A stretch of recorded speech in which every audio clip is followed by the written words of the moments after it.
FAP est un podcast qui croise les voix et les vécus autour de la chlordécone. Le programme Titiri de l'IREPS propose un espace de parole à ses invités. Continuons la discussion sur titiri.gp. L'utilisation de produits chimiques est devenue une pratique quotidienne qui ne nous émeut nullement, jusqu'à nous apparaître indispensable pour nous conforter dans notre sens de l'hygiène. Depuis Pasteur et l'invention de la javel, la découverte des germes, des microbes et leur impact sur nos corps et notre santé, nos sociétés sont des mondes aseptisés. Donc on désinfecte, on assainit lieux, nourriture, plantations, etc. C'est avec cette même ambition que la chlordécone, la molécule de chlordécone est choisie pour optimiser le rendement des plantations de bananes, dont les bulbes étaient mangés par les larves du charançon du bananier. Pour obtenir une récolte optimale, des fruits parfaits, il fallait éradiquer plutôt que de rééquilibrer les écosystèmes. Des travailleurs et travailleuses, des femmes et des hommes guadeloupéens ont utilisé ces produits pour favoriser la production de bananes en Guadeloupe et en Martinique, dans des conditions parfois ou souvent inacceptables. Elles ont utilisé le pesticide organochloré. Elles sont les premières victimes de cette catastrophe écologique et sanitaire, et le premier rempart d'ailleurs. Les premiers corps à avoir été exposés à cette contamination. Les vecteurs aussi de l'empoisonnement, des récipients au plant de banane. Dans cet épisode, nous parlons de la vie, VIE, et de la vie, AVIS, des ouvrières, elles, qui jusqu'à aujourd'hui ne sont pas entièrement reconnues comme victimes de la contamination à la chlordécone. Donc sur le plateau aujourd'hui, nous n'aurons pas ces ouvrières, mais nous aurons Monsieur Jackie Richard. Bonjour. Bonjour. Vous êtes fils d'ouvrière agricole. Et donc, vous êtes venu aujourd'hui pour nous parler un peu de la vie de votre mère. La vie de ma mère, c'est que j'ai vécu aussi. Parce qu'à l'âge de 10-11 ans, j'allais sur la bananerie l'aider. Et j'ai arrêté quand j'ai commencé à travailler. Très bien.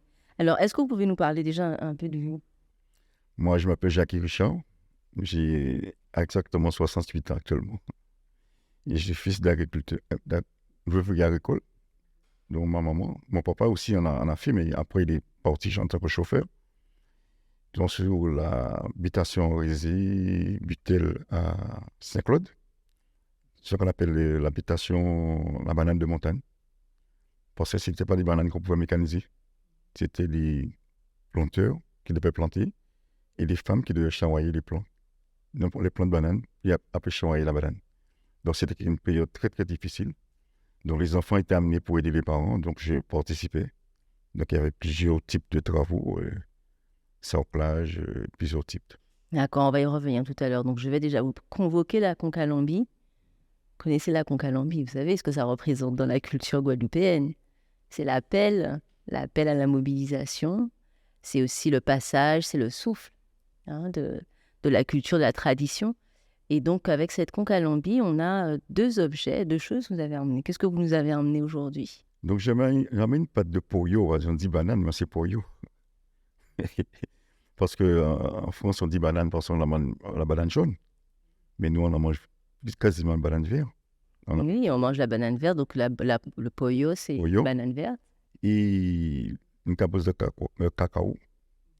Et tout ça pour vous montrer que c'est à cause de tout ça que nous sommes arrivés là, au chlordécone. Parce qu'on avait fait une culture à grande échelle de la banane, et qui fait comme la culture ne rendait pas, il fallait la rendre rentable, et qui fait que nous sommes arrivés au chlordécone, posé au maximum, au détriment de la population, au détriment des travailleurs. Tout à fait. Alors, est-ce qu'on peut parler déjà de votre maman? Est-ce qu'on peut parler déjà du quotidien de votre maman? C'est-à-dire le quotidien sous la banane. Non, déjà le quotidien en tant que maman, en tant que... Mon maman, c'était une femme extraordinaire parce qu'elle s'est levée à 4 h du matin. Donc, il n'y avait pas de voiture. Moi, j'habitais sur le territoire de Mouret-Saint-Claude, il n'y a pas de voiture. Donc, il fallait faire le repas pour manger. Et elle partait avec sa houe, son sable. Il y a un truc qu'on appelle le cayambouk. C'est le cayambouk, c'est là qu'on mettait le feu parce qu'il y avait des mouches à café. Et elle montait avec son sable pour travailler. Donc, chaque matin comme ça. Donc, elle avait sa houe. Est-ce que les gens savent ce que c'est une houe? Tout le monde sait ce que c'est une houe. La houe, vous avez dit? La houe, c'est pour sarcler. Le sable, c'est pour couper. Parce que les femmes ne pouvaient pas faire les trous. Avec les femmes charroyaient les troncs de banane. Mais au moins, la période de sarclage, c'est les femmes qui sarclaient. Donc, les sables, c'était pour nettoyer les troncs de bananiers. Et le cayambouk, c'était quelque chose qui existait pour mettre ce qu'on appelle les trucs de poule bois, pour faire le feu, la fumée. C'est la fumée seulement qui veut faire fuir les mouches à café. Et comment ça ressemblait à quoi, le cayambou? Le cayambouk, c'était... ça pouvait être fait de plusieurs manières.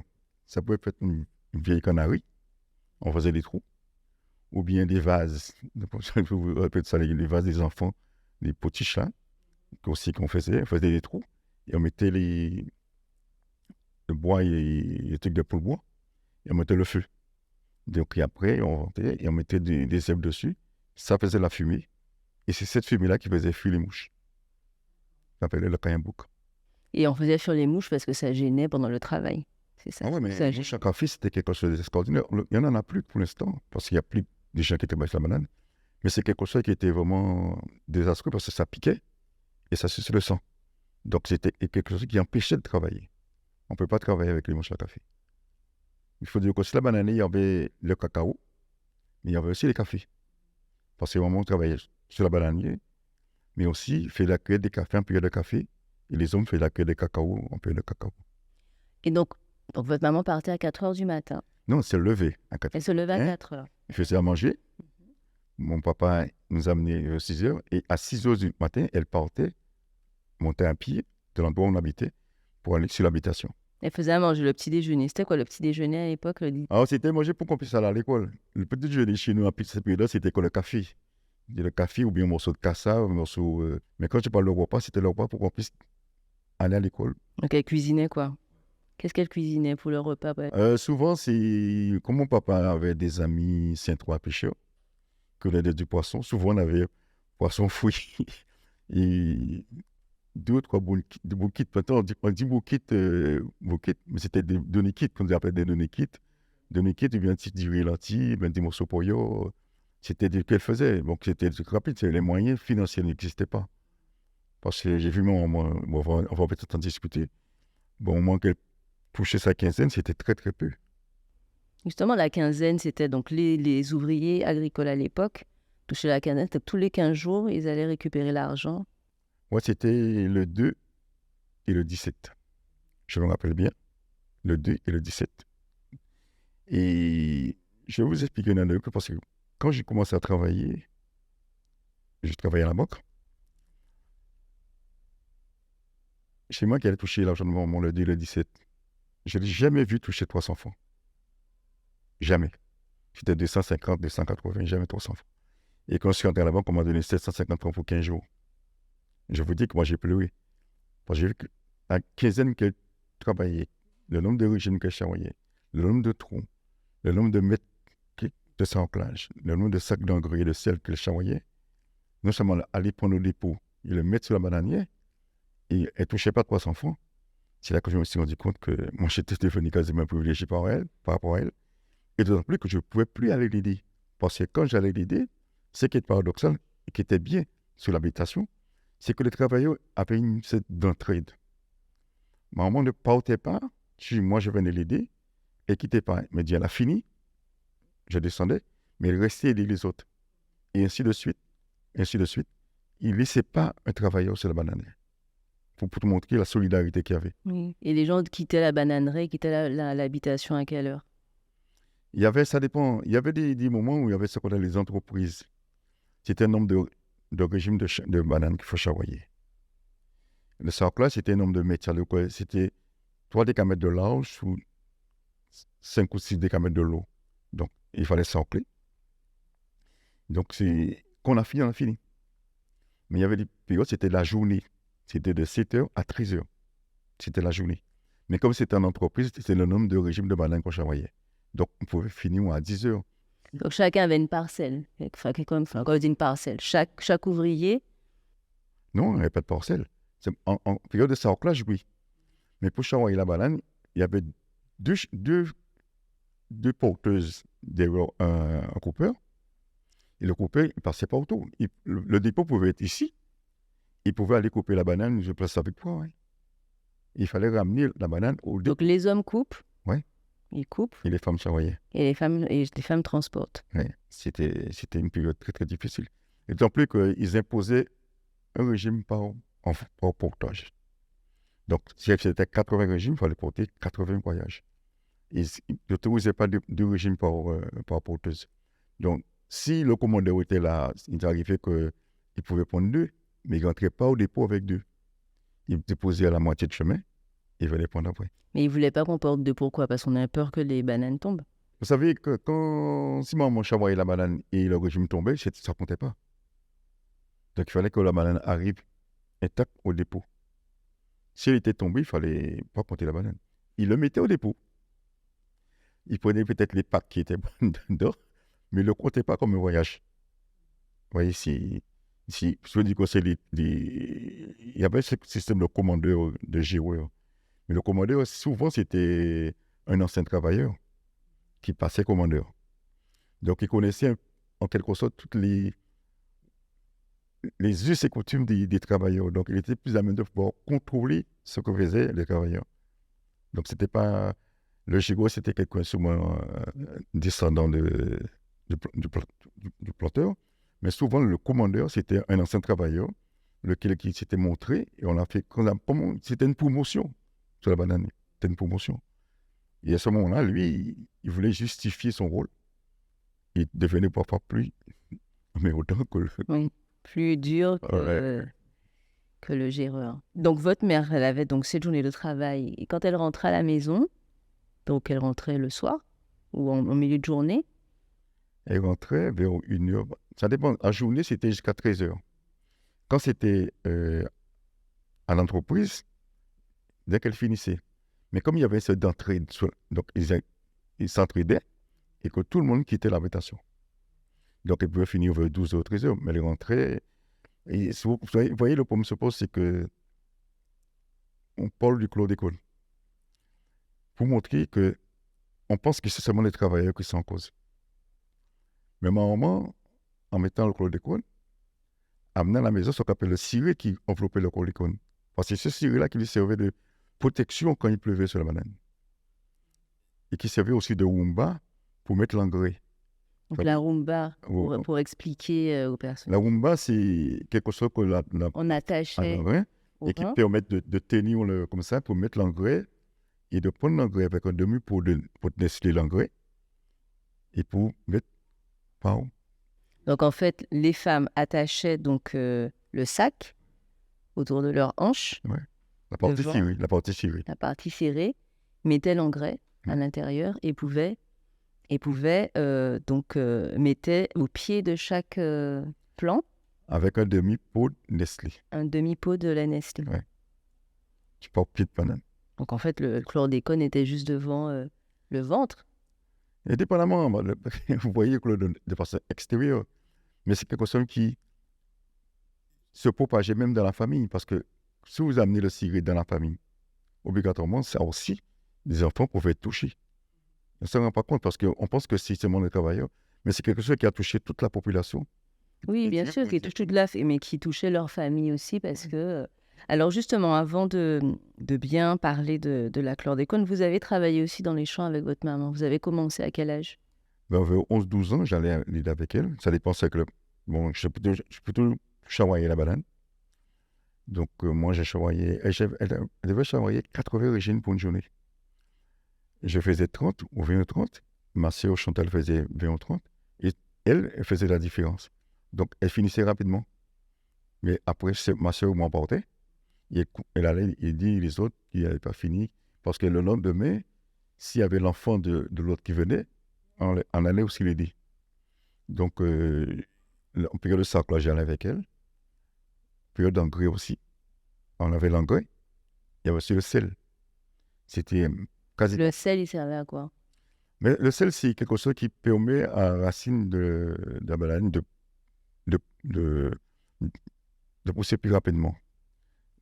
Donc, il y avait l'engrais, puis on mettait le sel et ensuite... Le chlordécone. Le chlordécone, c'est pour la maladie. Le sel, c'est pour faire l'arbre de faire beaucoup plus de racines. Et l'engrais, c'est pour donner une potassium pour faire produire plus rapidement. Il faut dire que la banane de Mourin, de Saint-Claude, en fin de compte, C'était la banane de montagne, c'était des régimes qui faisaient monter, pouvaient toucher quasiment le plafond. C'était des régimes. Et c'était des grands arbres. Ouais, Ouais. quasiment. Après, c'est pourquoi après, ils ont apporté notre variété. Et vous allez voir la variété de bananes qui se trouve sur le territoire de Capesterre. Ce n'est pas pareil. C'est des variétés plus courtes. Celle qu'on trouve sur Capesterre, Ouais. c'est la Cavendish. C'est ça? Ouais. C'est une variété qui est plus courte. Oui. Alors, la banane de montagne qu'on portait sur Saint-Claude, c'était les premiers bananiers. C'était vraiment Oui, les premiers. ouais. Et les bananes étaient plus grosses aussi. Ah ouais, c'était des régimes de bananes qui étaient. C'est pas moi que longueur. Pour le longueur de la table, c'est un régime. Hein. Il fallait porter un régime. C'est pourquoi les coupeurs étaient vraiment très, très. On expliquait ça. Ils savaient que les enfants, non, ils ne pouvaient pas nous donner des régimes trop lourds. Donc, une coupée pour un petit régime, c'était pour les enfants. Donc, il y avait cette solidarité-là aussi sur la bananerie. Parce que si on devait donner un enfant à chamoyer un régime de banane très, très lourd, ça pourrait... Donc, on savait très bien que, bien sûr, c'était toléré. Et c'était souvent, les enfants retournaient travailler sur l'habitation quand ils grandissaient. Quand ils grandissaient. Et moi, je me rappelle bien, ma maman m'a toujours dit, on ne fait pas venir travailler dans mon programme, c'est comme. Je ne veux pas que tu viennes travailler sur la bananerie. Donc, c'était sans souci. Mhm. Donc, on va écouter votre maman. Comment s'appelait le prénom de votre maman? Manjou. Manjo. On va écouter Manjo, qu'on a interviewé. Mhm. On va regarder un extrait et on va réagir. Ensuite, on va discuter de ce que raconte Manjo, On justement. comprend que c'était Jouk. Ah, bon. Depuis que c'était fanté en bas blanc là. Et où en c'est pour la main. Vous aussi, c'est pas là. Ouais. D'accord. Ah non, quand il y a un bouc. C'était tu bois du feu à dents. Tu bois un bras là, arrivé, il y a un tâche en moins. En cas de mis du feu. Et en cas de tomber en tâche en moins. Nous avons qu'à mettre ses mains, nous. C'était dépend nous demander, mais les bons pas qu'il l'entreprise là. Pour sortir dans ça. Nous avons qu'à ouvrir ses mains, nous. Il n'y a pas de camarade pour gant. Nous avons une gante, une masse. Vous avez une masse. Oui, nous avons une gante, une masse. Mais on ne peut pas nous mettre ça, puis c'est quoi mettre au dehors, des bouillons pour faire. On ne peut pas mettre masse là. Et comme maman dit, on masse avec gants, mais on ne peut pas travailler avec ça, ma pauvre là. En Chanel là. Donc, c'est maintenant qu'on fait ça rapidement. Et là, sorti le linge là, il s'ouvre là pour pas entrer dans la veille. Pour tirer le linge là depuis dehors là.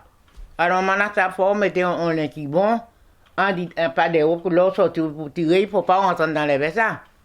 Il ne faut pas entrer dans le linge là encore. Mais nous, après, on ne peut pas prendre la peine, pas important pour ça. Nous, quoi entrer, nous, quoi tirer le linge, nous, quoi faire tout ça. Et tu expliques moi aussi, ça t'est tellement protégé.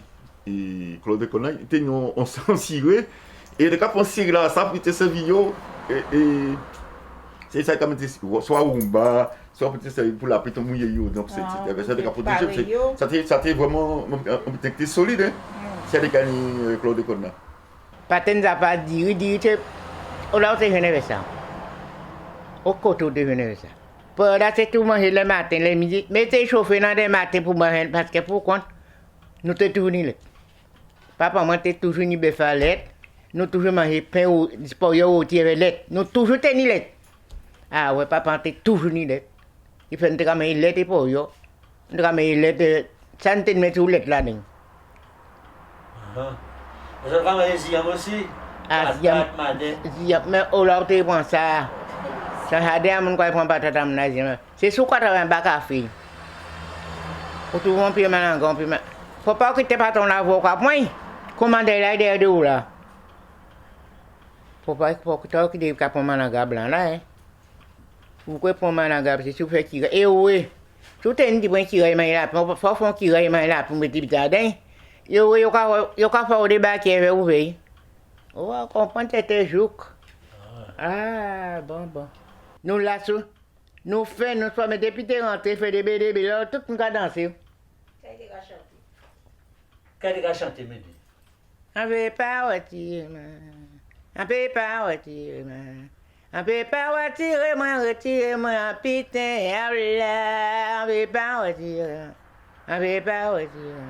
On peut pas retirer, moi, bagaille, la la la la la, la. Oups, la la la la la la la la la la la la la. Aïe, on peut pas retirer, Un peu pas moi. Un peu pas moi. Pas moi. Bagaille là. Donc là, on vient d'écouter Manjo, donc parler justement comment il travaillait dans les champs. Donc, quand ils appliquaient justement le chlordécone, il n'y avait pas de protection. Enfin, on leur fournissait des protections, mais elles n'étaient pas utilisées. Pourquoi? Ça, c'était compliqué, il m'a dit. Parce qu'on appelait ça hexapoudre sur la banane. Il expliquait que c'est quelque chose qui coulait, même au niveau des gants, parce qu'elle mettait le chlordécone avec une demi-poudre de sauce tomate coupée. Il faut dire aussi que maman en a mis souvent, mais sur la bananière, il y avait ce qu'on appelle ce de favoritisme, parce qu'il fallait mettre ça très tôt. Donc les gens qui mettaient le chlordécone, ça c'était comme des privilégiés de finir très tôt. Et qu'ils se sont rendus compte, le nombre de sacs qu'on donnait, les gens finissaient trop vite, ils ont mis un sac par personne. Donc ils ont augmenté. OK? Mais le problème se pose, c'est que, comme expliqué, c'est pas. En ce moment-là, les gens ne voyaient pas ces histoires de protection. Qu'il fallait mettre le gant, le masque. Parce qu'aujourd'hui, je me rends compte, tous les travailleurs qui travaillent avec ma maman, elles sont tous partis. Elle est quasiment la seule sur le territoire. Donc, parce qu'au moment donné, elle disait que parfois les gens qui mettaient, ils étaient tellement empressés de pouvoir mettre pour finir tôt, ils allaient mettre. Et parfois, souvent. C'est-à-dire que les personnes, les travailleurs, les ouvrières, c'était plutôt les femmes. Ou il y avait des hommes. C'était souvent les femmes. Souvent les femmes. Mais il faut dire que sous l'habitation, il y avait des gens de Bouillante, de Pointe-Noire, qui habitaient sur l'habitation. Donc, on n'habitait pas sur l'habitation. On était interment. Donc, souvent, les gens qui étaient sur l'habitation pouvaient aller mettre le chlordécone le soir en fonction, et c'est peut-être de l'avance. Parce que les gens n'avaient pas parfois besoin de sortir, parce qu'en ce moment-là, pour aller à la sécurité sociale, c'était sous Pointe-à-Pitre. Comme les gens avaient besoin de sortir le lendemain, aller prendre de l'avance sur leur journée pour mettre le chlordécone, et c'était le soir. Et le lendemain, ils pouvaient partir déposer le truc de remboursement à la sécurité sociale sur Pointe-à-Pitre. Bon, c'était quelque chose que m'expliquait aussi.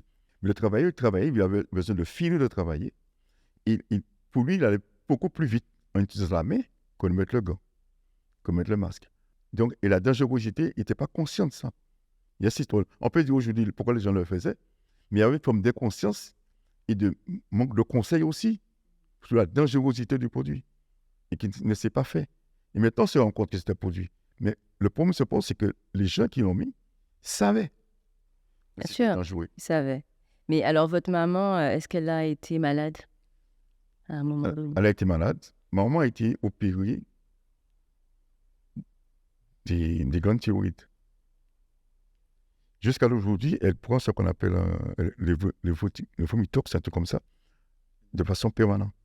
Et c'est son médecin qui était à dire pourquoi c'était aussi quelque chose qui était déclenché par le chlordécone. Et c'est comme, elle est toujours sous traitement. Elle avait un dérèglement de la glande thyroïdienne. Oui, à cause de ça. Et c'est quelque chose qui est conséquence du chlordécone. Mmh. Oui, parce qu'on sait que le chlordécone attaque tous les organes qui produisent des hormones. Oui, elle a été opérée de ça. Mmh. Mais est-ce qu'elle a eu... Alors, est-ce que vous avez pu être témoin de voir d'autres personnes qui travaillaient avec votre mère qui ont été malades peut-être à cause de la chlordécone? Mais on ne pouvait pas savoir où c'était le chlordécone. Mais une chose qui est sûre, c'est qu'à un moment donné, il m'a raconté, ma maman, parce que où elle travaillait avait plusieurs plantations sur divers coins de la région. Par exemple, à Monouel, elle allait à Foncab, elle allait sur le coup de Goubert. Il y a une dame qu'on appelle Ina. Un jour, elle m'a dit, en sortant de le chlordécone, Ina s'est mise à trembler comme une feuille. On ne comprenait pas pourquoi. Et le problème se pose, c'est que eux, les travailleurs, se sont mis à rigoler d'Ina parce qu'Ina tremblait. Mais elle n'arrivait pas à parler, elle tremblait. On l'a dû l'amener à l'hôpital. En fait, elle avait des spasmes. Oui, elle tremblait. Il m'a dit qu'elle n'avait pas parlé, elle tremblait comme une feuille. Parce que j'ai certains enregistrements de ma maman. Parce qu'aujourd'hui, elle a 95 ans et je suis tout le jour avec elle.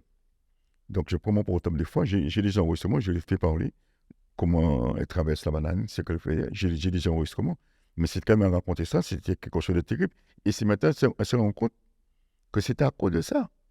Mais pour eux, c'est Ina qui a tremblé. Quand elle a tremblé, c'était ça. Et c'est des répercussions. Parce que je dis, on peut dire que les travailleurs peut-être ont manqué de précautions. Mais pour moi, je suis persuadé d'une chose, c'est que on n'a pas donné suffisamment d'informations aux gens pour savoir où ils mettaient le pied. Mais pertinemment, c'est que les gens qui le mettaient, qui donnaient, savaient que c'était dangereux. Vous savez, le lait, en fin de compte, on a toujours dit que le lait, c'est un antipoison. Si on donne un antipoison, c'est qu'on sait qu'on donne du poison. Oui. On savait qu'on donnait quelque chose qui allait empoisonner les gens.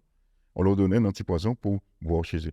Et un pot de lait, c'est pas par jour qu'on a. C'est un pot de lait pendant une période. Et si la personne disait, il finit, on va dire, j'ai fait une pot de lait là déjà. C'est comme si c'était un truc, c'était vraisemblable qu'il utilisait déjà le pot de lait. Et l'avantage, il y avait des gens qui avaient des vaches. En cette période-là, il y avait beaucoup de propriétaires de vaches. Parce que moi, quand j'allais au lycée, avant d'aller au lycée, j'avais des gens que j'allais livrer le lait. C'était c'est d'appoint pour les difficultés. Parce que vous savez que les gens qui travaillaient à la banane, il y avait toujours le cabri, il y avait les cochons, il y avait des bœufs. Donc, c'était moyen pour parer au moment difficile. Vous voyez, et c'est pourquoi on a essayé de tout soustraire de ça. Pourquoi il y a autant de difficultés aujourd'hui? Parce que les moyens d'apprendre que les gens avaient, on n'en a plus. Parce que quelqu'un qui avait son pot, qui pouvait tuer à Noël, il avait sa vache qui pouvait tuer. Donc, c'était moyen de faire des fonds entrées pour parer, pour envoyer les enfants à l'école. C'était des... Maintenant, on oblige les gens à ne pas vendre de pistaches, vous voyez. Donc, on peut se demander où on va. Donc vous avez votre mère, elle a arrêté de travailler à quel âge? Maman a été à travailler, c'est pas qu'elle a été à travailler, c'est qu'il y a un cyclone, parce que c'est le cyclone Ingou ou c'est le cyclone Inès qui avait ravagé l'habitation où elle travaillait, l'habitation Orisé. Et sur l'habitation Orisé, il y avait des gens de Bouillante, de Pointan, de vieux habitants, notamment Midi, la chanteuse de vieux habitants, travaillait avec ma maman. C'est pourquoi ils ont toujours chanté sur l'habitation. Ce qui est important de dire, c'est que les gens travaillaient en chantant. Et c'est quelque chose de formidable. Donc, quand le cyclone a ravagé l'habitation, le propriétaire, M. Kab, a dit, il ne plante pas. Donc, les gens de Pointon, de Bouillon, de vieux habitants, sont restés chez eux. Ils ne peuvent pas monter parce qu'ils habitaient sous l'habitation. Comme il n'y a plus d'habitation, il n'y a plus de travail, ils sont restés chez eux, à vieux habitants, à Pointon, Bouillon. Mais ma maman qui habitait sur le territoire de Mourin, on habitait à Mourin, mais on n'habitait pas sur l'habitation. Donc, elle m'a dit, elle va chercher un autre employeur. Et moi, je veux déjà commencer à travailler. Je lui ai dit, non, tu ne vas pas chercher à travailler. Elle avait peut-être 58 ans, 55 ans. J'ai dit, non. Non seulement, j'ai été voir le propriétaire. Je lui ai dit, vous allez donner à ma maman ses indemnités. Et elle lui a donné. Il y avait 2 personnes qui ont touché, c'est elle et Mme Gauthier. Parce que moi, je connaissais la loi. À ce moment-là, j'étais déjà syndicaliste et conseiller prud'homme. Donc, M. Kab, il m'a suivi. Mais il n'a pas donné à tout le monde. Les gens de Bouillon de Poton n'ont pas touché. Et après, ce qui s'est passé sur l'habitation est devenue ce qu'on appelle après le mangophile. Mmh. Oui. C'est-à-dire qu'ils ont changé d'activité, ça allait plutôt vers le tourisme. Mais une chose qui est fondamentale, c'est qu'on ne se rend pas compte, c'est que sous l'habitation, où ils ont mis le chlordécone, il y a eu ce qu'on appelle le déclassement des terres. On a fait des villas. Les gens construisent leurs maisons. Les gens y vivent. Et ces terres-là sont empoisonnées par le chlordécone. Et on ne se rend pas compte parce que quelqu'un qui a une habitation sous cette porte de terre, plante des types dans son jardin, a fait sa maison là, mais la terre est chlordéconée. Vous voyez? Et c'est là que j'ai dit que ça m'engage des fois. Je suis énervé de voir qu'il y a des pans de l'économie de la Guadeloupe qui a été touché, non seulement l'agriculture, la pêche et la culture a été touchée. Et les gens sont quasiment comme si les pestiférés, c'est leur faute. Bon, moi, quand j'étais plus jeune, j'allais pêcher les écrevisses. On ne peut plus pêcher les écrevisses. On empêche les pêcheurs de pêcher. On empêche les maraîchers de planter. Alors, ce n'est pas leur faute. Vous connaissez des pêcheurs en Basse-Terre? Vous avez habité en Basse-Terre? J'habite à Saint-Claude, je connais des pêcheurs. On peut se poser des questions sur la délimitation de la zone de pêche. Et maintenant que vous avez l'expérience justement de la contamination des terres agricoles à l'époque, maintenant qu'ils ne le sont plus, mais donc une expérience quand même de première main, si on peut dire. Comment est-ce que vous vivez aujourd'hui par rapport à... et comment votre mère aussi vit par rapport à la chlordécone, par rapport à l'alimentation, par rapport à... Maman, elle a 95 ans, elle ne sort plus. Elle se déplace dans la maison avec quelques difficultés parce qu'elle avait eu un accident aussi sur la bananerie. Parce que quand elle était plus jeune, ça avait été, elle chavoyait une régime de banane. Et vous savez, avant, on faisait des trous. Et quand on coupe la banane, le bananier, ça pourrit. Et le trou, ça pourrit et le trou était tombé dans son trou, ça avait des trucs au niveau large. Donc, elle a un niveau large. Mais normalement, elle se porte bien. Elle se porte à cause de le truc qu'elle prend en permanence pour les glandes thyroïdes. Mais c'est nous qui faisons le repas. Moi, j'ai acheté un terrain pas loin, mais ce n'était pas sur l'habitation. On n'a pas mis de chlordécone. J'ai fait contrôler, je n'ai pas de chlordécone. Moi, je plante ma banane, je plante mes légumes. Oui. Les liames, etc. Ouais. Mais moi, je mange beaucoup de fruits à pain parce qu'on dit la banane, tout ce qui est au sol. Pourquoi ils ont utilisé le chlordécone? Parce que tout ce qui est au sol ne peut pas être contaminé. On dit qu'il n'y a pas plus, comment dire, un arbre à pain n'a pas de chlordécone. La banane n'a pas de chlordécone en haut. C'est tout ce qui est sur le sol. Donc aujourd'hui, il faut repenser comment planter. Mais jusqu'à maintenant, nous, on plante, ce que je plante sur mon jardin, je mange. Je mange localement. Et est-ce que vous trouvez qu'on informe suffisamment bien la population sur le chlordécone et sur la vie des ouvriers et des ouvrières? Les ouvriers, on parle très peu. Parce qu'on dit que... On parle très peu. Parce qu'il y a très peu aujourd'hui. Parce que la partie capestérienne où la banane a été transportée après le cyclone. Parce qu'avant, il n'y avait pas beaucoup de bananes sous Capesterre, c'était la canne. Il y avait des usines sous Capesterre. Et c'est après, on a transporté le système de plantation sous Capesterre. Mais aujourd'hui, on peut dire que l'information est faite. Mais le problème se pose, on pense qu'on a fait l'information au niveau de l'Internet, on a fait l'information au niveau de la télé, que tout le monde est touché. C'est pas vrai. C'est pas vrai. On ne touche pas tout le monde. Il y a des gens aujourd'hui qui continuent à avoir un comportement. Ils l'ont parce qu'ils ont leur terrain, ils vont avoir leur comportement. Le problème se pose, est-ce qu'on peut vouloir ces gens-là? Enfin, si on arrive à déculpabiliser ceux qui ont empoisonné, pourquoi culpabiliser ceux qui utilisent la terre? On peut se poser des questions. Où se trouve le responsable? Où se trouve le coupable? Parce qu'on ne peut pas me dire aujourd'hui, avec un tel empoisonnement, c'est parce que si on s'arrête uniquement aux travailleurs de la banane, on pourrait dire, mais c'est sectorisé. Mais aujourd'hui, on dit qu'il y a plus de 90% de la population qui est touchée, directement ou indirectement. Donc, c'est quelque chose qui touche toute une population entière. Et je pense que ce qui est fait n'est pas un centième de ce qui aurait dû être fait. Parce que, comment comprendre aujourd'hui, nous sommes au 4e plan chlordécone. 4e plan. Bon, on fait de la publicité sur le plan. Mais à aucun moment, aujourd'hui, qu'on puisse me dire quelle a été la portée du premier plan, quelle a été la portée du deuxième plan, quelle a été la portée du troisième plan. C'est-à-dire qu'il faudrait un bilan aussi de... On ne fait pas de bilan. On dit on prend un plan, on prend un 4e plan, et on fait une publicité en dépensant d'argent. Ce n'est pas ça qu'on fait. On dit, est-ce qu'en mettant un plan en exergue, ça a une répercussion sur la population? Qu'est-ce qui est porté? Quelles ont été les retombées? On n'a pas de retombées. Donc, on peut se poser des questions. Est-ce que c'est fait vraiment pour faire quelque chose pour nous? Ou bien c'est juste pour donner ce qu'on appelle une sorte de simulation, pour dire. On fait quelque chose pour montrer qu'on fait quelque chose. Alors que le fond n'est pas fait. Je vous explique. Moi, je vais vous dire, j'ai un peu de poitronier. À Bassin, on a des rivières. Et pour vous dire que la pêche des oiseaux, la pêche des écrevisses, c'était aussi quelque chose qui permettait à des gens de trouver un complément de salaire. Ils ne peuvent plus faire. Si on tient quelqu'un qui avec une pêche de oiseaux, eh bien, il est pénalisé. L'autre jour, on a tenu des pêcheurs, on n'a plus l'occasion parce qu'ils ont pêché dans une zone. Oui, il y a tout ça. Donc, pour me dire, est-ce que c'est fait vraiment dans l'optique de faire quelque chose pour la population qui a subi ça?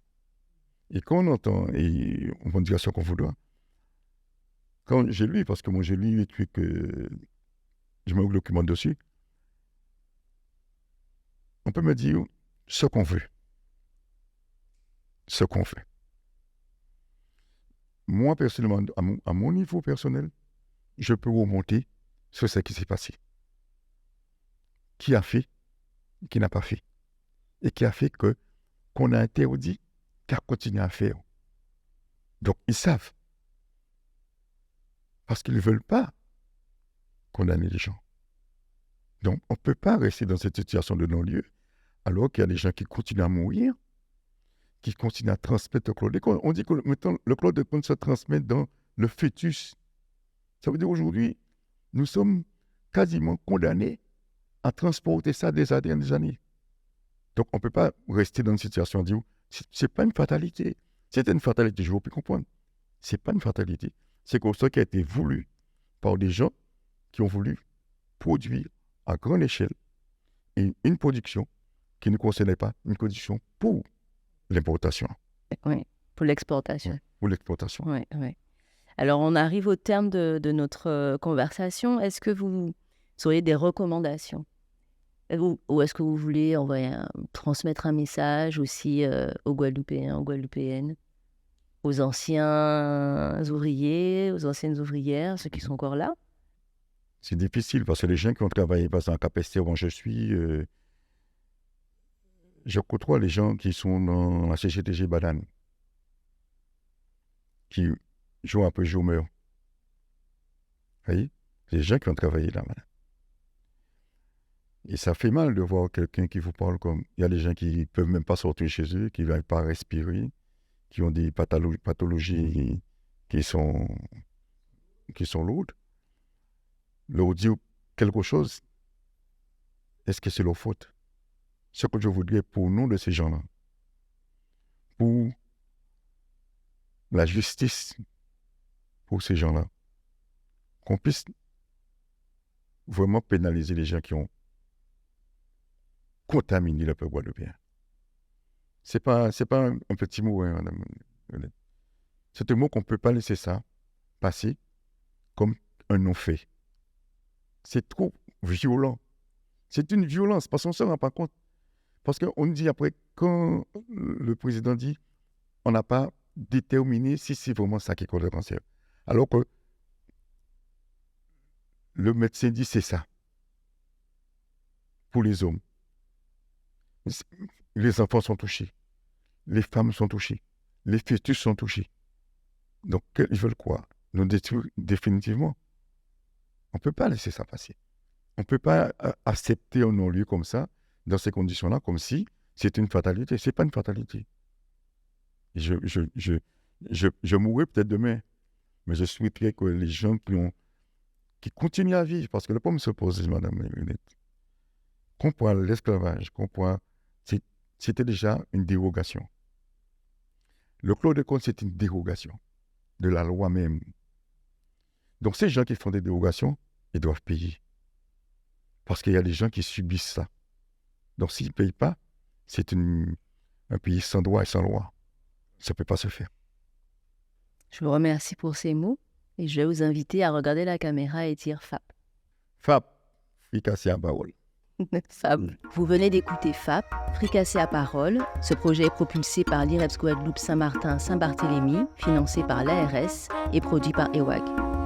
Retrouvez tous nos épisodes sur titiri.gp.